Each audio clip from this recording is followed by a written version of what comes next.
कहानी शुरू होती है जब आईएमएफ इम्पॉसिबल मिशन फोर्स का एक एजेंट एक मिशन के दौरान मारा जाता है।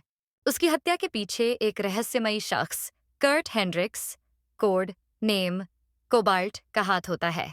कोबाल्ट एक खतरनाक आतंकवादी है जो परमाणु युद्ध शुरू करने की योजना बना रहा है। एजेंसी को पता चलता है कि कोबाल्ट ने रूस के क्रेमलिन में स्थित गुप्त कोड्स चुराने की योजना बनाई है।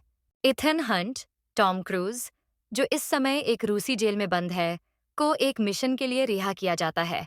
उसकी टीम में जेन कार्टर, पाउला पैटन और बेनजी डन, साइमन पेग शामिल होते हैं।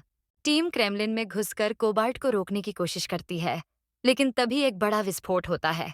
ये विस्फोट इतना भयानक है कि पूरी क्रेमलिन इमारत नष्ट हो जाती है।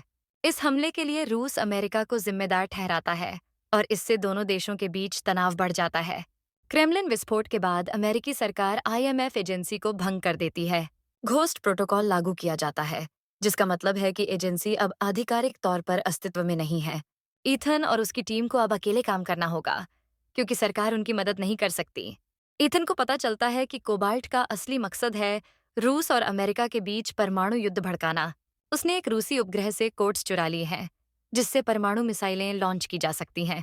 इथन की टीम को यह सुनिश्चित करना है कि कोबाल्ट अपनी योजना में सफल न हो। इथन और उसकी टीम दुबई जाती है, जहां कोबाल्ट के साथ उनकी मुठभेड़ होती है। टीम को पता चलता है कि कोबाल्ट एक व्यवसायी से परमाणु लॉन्च कोड्स का सौदा करने वाला है। यह सौदा बुर्ज खलीफा में होना है, जो दुनिया की सबसे ऊंची इमारत है। इस मिशन के दौरान इथन को बुर्ज खलीफा की कांच की दीवारों पर चढ़ना पड़ता है। यह दृश्य बेहद रोमांचक और खतरनाक है। ईथन और बेनजी मिलकर कोबाल्ट के सौदे को रोकने की कोशिश करते हैं, लेकिन कोबाल्ट बच निकलता है। हालांकि टीम को कुछ महत्वपूर्ण सुराग मिलते हैं, जो उन्हें अगली जगह पर ले जाते हैं। कोबाल्ट की योजना को रोकने के लिए टीम मुंबई जाती है। वहां उन्हें पता चलता है कि एक सैटेलाइट कंट्रोल स्टेशन का उपयोग करके कोबाल्ट मिसाइल लॉन्च करना चाहता है। टीम को इस स्टेशन में घुसकर सिस्टम को हैक करना होगा। यहाँ पर एक और चुनौती आती है। टीम को कोबाल्ट के आदमियों से लड़ना पड़ता है। जेन को एक दुश्मन एजेंट के साथ फिजिकल कॉम्बैट करना पड़ता है, जबकि इथन को समय रहते सिस्टम को हैक करना होता है। कोबाल्ट के पास अब परमाणु मिसाइल लॉन्च करने के लिए जरूरी कोड्स और सैटेलाइट कंट्रोल की पूरी शक्ति है। वह एक निजी सैटेलाइट टावर का इस्तेमाल कर रहा है, जो मुंबई में स्थित है। कोबाल्ट के आदमियों ने इस टावर को हाई सिक्योरिटी जोन में तब्दील कर दिया है। ईथन और उसकी टीम को जल्दी से इस टावर तक पहुंचना होगा, लेकिन उनकी राह में कई बाधाएं हैं। सैटेलाइट कंट्रोल रूम तक पहुंचने के लिए उन्हें सुरक्षा तंत्र को हैक करना होगा, कोबाल्ट के प्रशिक्षित गार्ड से भिड़ना होगा, और सबसे बड़ी चुनौती, कोबाल्ट ने पहले ही मिसाइल लॉन्च प्रक्रिया शुरू कर दी है, जिसे रोकने के लिए उनके पास बहुत कम समय है। सैटेलाइट कंट्रोल रूम में घुसपैठ। ईथन हंट, जेन कार्टर, बेनजी डन और विलियम ब्रांट, टीम का नया सदस्य, मिलकर इस चुनौती को पूरा करने की योजना बनाते हैं। सुरक्षा तंत्र को बेनजी का हैक करना। बेनजी कंप्यूटर सिस्टम को हैक करने की कोशिश करता है ताकि सैटेलाइट रूम के दरवाजे खोले जा सकें, लेकिन सुरक्षा तंत्र काफी जटिल है, जिससे यह काम और भी मुश्किल हो जाता है। जेन को सैटेलाइट टावर के मुख्य ऑपरेटर से एक चिप निकालनी होती है, जो मिसाइल को रोकने के लिए जरूरी है। इस दौरान उसका सामना एक महिला एजेंट से होता है, जो कोबाल्ट की टीम का हिस्सा है। दोनों के बीच खतरनाक हाथापाई होती है, लेकिन जेन अंत में जीत जाती है। इथन हंट सैटेलाइट रूम तक पहुंचने में कामयाब हो जाता है, लेकिन वहां कोबाल्ट उसका इंतजार कर रहा होता है। कोबाल्ट को पता है कि अगर इथन समय रहते कंट्रोल सिस्टम तक पहुंच गया, तो उसकी योजना विफल हो जाएगी। कोबाल्ट पहले ही मिसाइल लॉन्च कर देता है। ये मिसाइल रूस की ओर से अमेरिका पर हमला करने के लिए प्रोग्राम की गई है। कोबाल्ट यह सुनिश्चित करता है कि इथन ट्रांसमीटर तक न पहुंच सके। वह अपने आदमियों को इथन पर हमला करने का आदेश देता है।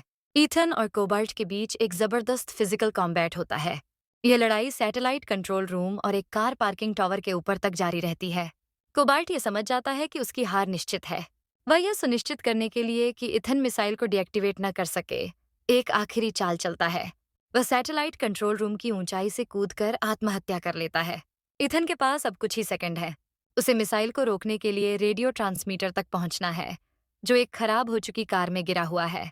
वह अपनी पूरी ताकत और सूझबूझ का इस्तेमाल करके उस ट्रांसमीटर तक पहुंचता है।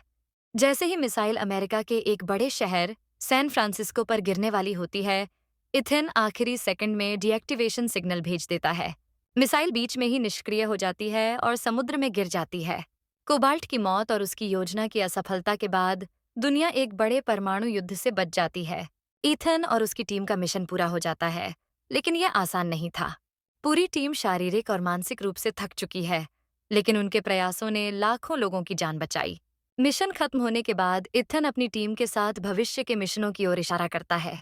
यह दर्शकों को उत्साहित करता है और फ्रेंचाइजी के अगले भाग के लिए एक मजबूत आधार तैयार करता है। यह फाइनल शोडाउन न केवल एक्शन से भरपूर है, बल्कि इथन की बहादुरी, टीम वर्क और मानवीय जज्बे को भी खूबसूरती से दिखाता है।